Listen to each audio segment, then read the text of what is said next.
Channel 555 Angel tarot card reading മലയാളത്തിലേക്ക് എല്ലാവർക്കും സ്വാഗതം. അപ്പോൾ സ്ക്രീനിൽ കാണിക്കുന്നതാണ് പേഴ്സണൽ റീഡിങ്ങിന്റെ വാട്സപ്പ് നമ്പർ. അപ്പോൾ ഈ നമ്പറിൽ മെസ്സേജ് ചെയ്താൽ പേഴ്സണൽ റീഡിങ്ങിന്റെ ഡീറ്റെയിൽസും കാര്യങ്ങളും ഒക്കെ അവിടെ പറയുന്നതായിരിക്കും. പേഴ്സണൽ റീഡിംഗ് ആണ്. പേഴ്സണൽ റീഡിങ്ങിൽ എന്തുണ്ട്? പേയ്മെന്റ് ഉണ്ട്, ഫ്രീ റീഡിംഗ് അല്ല. Okay, back to reading. So ഇന്നത്തെ റീഡിങ്ങിന്റെ ടോപ്പിക് എന്ന് പറയുന്നത്, ഈ വ്യക്തി എപ്പോഴും നിങ്ങളെക്കുറിച്ച് ചിന്തിക്കുന്ന ആത്മാർത്ഥമായ ചിന്തകൾ എന്തൊക്കെയാണ് എന്നുള്ളതാണ്. അതായത് നിങ്ങളെക്കുറിച്ച് പൊതുവേ ഈ പേഴ്സൺ ചിന്തിക്കുമ്പോൾ ഈ പേഴ്സന്റെ മനസ്സിലേക്ക് വരുന്ന ആത്മാർത്ഥമായിട്ടുള്ള ചിന്തകൾ എന്തൊക്കെയാണ് എന്നുള്ളതാണ് നമ്മൾ ഇന്ന് നോക്കാനായിട്ട് പോകുന്നത്. സോ തീർച്ചയായിട്ടും നമുക്ക് കംപ്ലീറ്റ് ആയിട്ട് കാണാൻ പറ്റുന്നത് ഒരു ഹാപ്പിനെസ് ആയിട്ടുള്ള ഒരു എനർജിയാണ്. അതായത് ഈ പേഴ്സൺ നിങ്ങളുമായിട്ട് കൂടെ ചേരുമ്പോൾ ഈ പേഴ്സന്റെ മനസ്സ് നല്ല രീതിയിൽ ഒരു കുട്ടിത്വത്തിലേക്ക് വരുന്നതായിട്ട് കാണിക്കുന്നുണ്ട്.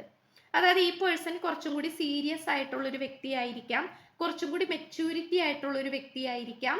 സോ അതുകൊണ്ടൊക്കെ തന്നെ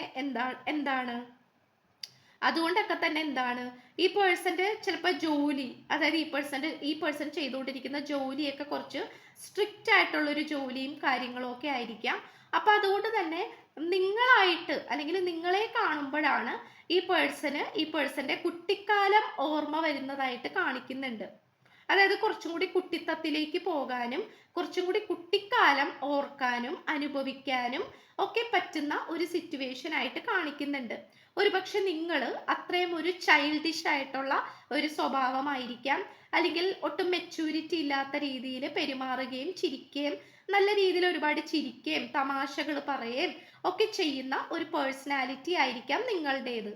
അങ്ങനെ ആ ഒരു സ്വഭാവമാണ് നിങ്ങൾക്കുള്ളതെങ്കിൽ കീപ് ഇറ്റ് അപ്പ്, കൺഗ്രാറ്റ്സ്. അതൊരു നല്ല കാര്യമാണ്. എപ്പോഴും ഒരു പോസിറ്റിവിറ്റിയിൽ ഇരിക്കാൻ പറ്റുക എന്ന് പറയുന്നത്, അത് കൂടെ ഇരിക്കുന്ന ആളെയും കൂടെ പോസിറ്റിവിറ്റിയിലേക്ക് കൊണ്ടുവരിക എന്നും അങ്ങനെ കൊണ്ടുവരാൻ പറ്റുക എന്ന് പറയുന്നത്, അത് തീർച്ചയായിട്ടും ഒരു വ്യത്യസ്തമായിട്ടുള്ളൊരു കഴിവ് തന്നെയാണ്. അപ്പൊ അതുകൊണ്ട് തന്നെ ഈ പേഴ്സൺ നിങ്ങളുടെ അടുത്തേക്ക് നിങ്ങളെക്കുറിച്ച് ചിന്തിക്കുമ്പോൾ അല്ലെങ്കിൽ നിങ്ങളുടെ അടുത്തേക്ക് വരുമ്പോൾ ഈ വ്യക്തിയുടെ മനസ്സ് വളരെയധികം ഒരു നിഷ്കളങ്കമായിട്ടുള്ളൊരു മനസ്സാവുകയും മനസ്സിന് വളരെയധികം ശാന്തത, അല്ലെങ്കിൽ ചിലപ്പോൾ ഒരുപാട് പ്രശ്നങ്ങളുടെ നടുവിലായിരിക്കാം ഈ പേഴ്സൺ ഉണ്ടാവുന്നത്. ഓക്കെ, എല്ലാ പ്രശ്നങ്ങളുടെയും നടുവിലായിരിക്കാം ഈ പേഴ്സൺ ഉണ്ടാവുന്നത്. അപ്പോൾ ആ ഒരു അല്ലെങ്കിൽ ആ ഒരു പ്രശ്നങ്ങളിൽ നിന്നൊക്കെ ഈ പേഴ്സൺ ഒരു മോചനം ലഭിക്കുന്നതായിട്ട് കാണിക്കുന്നുണ്ട്.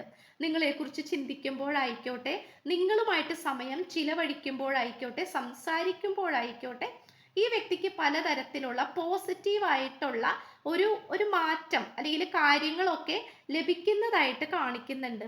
അതുപോലെ തന്നെ ഈ പേഴ്സൺ എന്തെങ്കിലും തരത്തിലുള്ള എക്സ്ട്രാ കരിക്കുലർ ആക്ടിവിറ്റീസ് ഉണ്ടെങ്കിൽ, അതായത് നന്നായിട്ട് പാട്ട് പാടാൻ, നൃത്തം ചെയ്യുക, അല്ലെങ്കിൽ ഉപകരണങ്ങളൊക്കെ മ്യൂസിക്കൽ ഇൻസ്ട്രുമെന്റ്സ് ഒക്കെ വെച്ചിട്ടുള്ള കാര്യങ്ങളൊക്കെ ഉണ്ടെങ്കിൽ അത് പ്രാക്ടീസ് ചെയ്യാനും അത് കുറച്ചും കൂടി ഇംപ്രൂവ് ചെയ്ത് കൊണ്ടുവരാനും ഒക്കെ ഈ വ്യക്തിക്ക് ഒരു മനസ്സ് വരുന്നുണ്ട് എന്നാണ് കാണിക്കുന്നത്.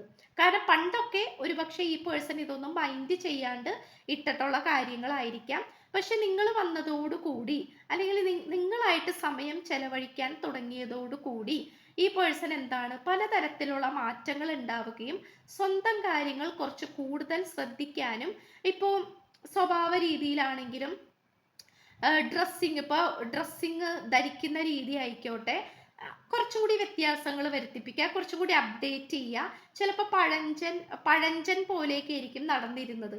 ഓക്കെ, ഒരു ഒട്ടും താല്പര്യമില്ലാത്ത രീതിയിൽ ഡ്രസ്സിങ്ങിലൊന്നും പ്രാധാന്യം കൊടുക്കാതെ ഒരു സാധാരണ ഒരു രീതിയിലായിരിക്കാം ഈ പേഴ്സൺ നടന്നിട്ടുണ്ടാവുന്നത്. പക്ഷെ പിന്നീട് ഈ വ്യക്തിക്ക് നല്ല രീതിയിലുള്ള ഒരു മാറ്റങ്ങൾ ഉണ്ടാവുകയും ഒരു സ്മാർട്ട്നെസ്, ഒരു ജെന്റിൽ മാൻ അല്ലെങ്കിൽ ഒരു ഹാൻസം ലുക്കിലേക്ക് ഈ പേഴ്സൺ വന്നതായിട്ടും കാണിക്കുന്നുണ്ട്. അതൊക്കെയും നിങ്ങളുടെ സാന്നിധ്യം കൊണ്ടാണ് എന്നാണ് കാണിക്കുന്നത്.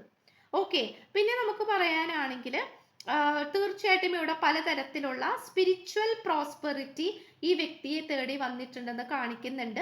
ഒരുപക്ഷെ ദൈവത്തിലൊന്നും വിശ്വാസമില്ലാതിരുന്ന ഈ ഒരു വ്യക്തിക്ക് ദൈവത്തിൽ വിശ്വാസം ഉണ്ടായതായിട്ടും അമ്പലത്തിലോ പള്ളിയിലോ ഒക്കെ പോവാൻ തുടങ്ങിയതായിട്ടും അതിലെ കാര്യങ്ങളിൽ പങ്കെടുക്കാനും ഒക്കെ തുടങ്ങിയതായിട്ട് കാണിക്കുന്നുണ്ട്.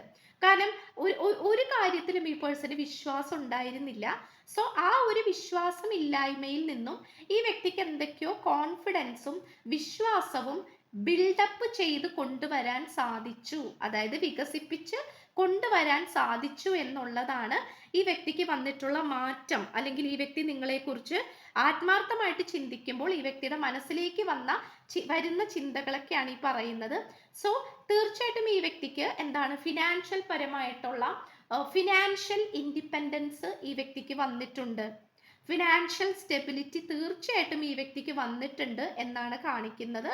അതൊരുപക്ഷെ നിങ്ങളുടെ ഒരു ഉപദേശപ്രകാരമായിരിക്കാം, അല്ലെങ്കിൽ നിങ്ങൾക്ക് വേണ്ടി ഇനി കൂടുതൽ സമ്പാദിക്കണം എന്നുള്ള രീതിയിൽ ഈ പേഴ്സൺ സ്വന്തമായിട്ട് തുടങ്ങിയിട്ടുള്ള എന്തെങ്കിലും കാര്യങ്ങളായിരിക്കാം, അല്ലെങ്കിൽ ജോലി മാറ്റം വരുത്തിയിട്ടുണ്ടാകാം.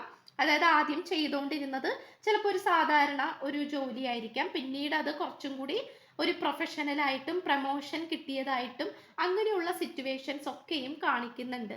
അപ്പൊ അതൊക്കെയും നിങ്ങളിലൂടെയാണ് ഈ വ്യക്തിക്ക് മാറ്റങ്ങൾ വന്നിട്ടുള്ളത് എന്നാണ് കാണിക്കുന്നത്. ഓക്കെ, അപ്പൊ അതുകൊണ്ട് ഇതൊരു നിസ്സാരമായിട്ടുള്ള കാര്യമല്ല ഈ വ്യക്തിക്ക് വന്നിട്ടുള്ളത്. വളരെ പോപ്പുലാരിറ്റി ഉള്ള അല്ലെങ്കിൽ വളരെ പോസിറ്റീവ് ആയിട്ടുള്ള കാര്യങ്ങളാണ് ഈ വ്യക്തിയുടെ ലൈഫിലേക്ക് ഉണ്ടായിട്ടുള്ളത് നിങ്ങൾ കാരണം. ഓക്കെ, സോ ഇത്രയാണ് നമുക്ക് കിട്ടിയിട്ടുള്ളത്. സോ ചാനൽ ഇഷ്ടപ്പെട്ട സബ് ചെയ്യുക, വീഡിയോ ഇഷ്ടപ്പെട്ട ലൈക്ക് ചെയ്യുക, ഷെയർ ചെയ്യുക, കമന്റ് ചെയ്യുക, സപ്പോർട്ട് ചെയ്യുക. ഓക്കെ, സോ പുതിയൊരു വീഡിയോ ആയിട്ട് വരുമ്പോഴത്തേക്കും ബൈ.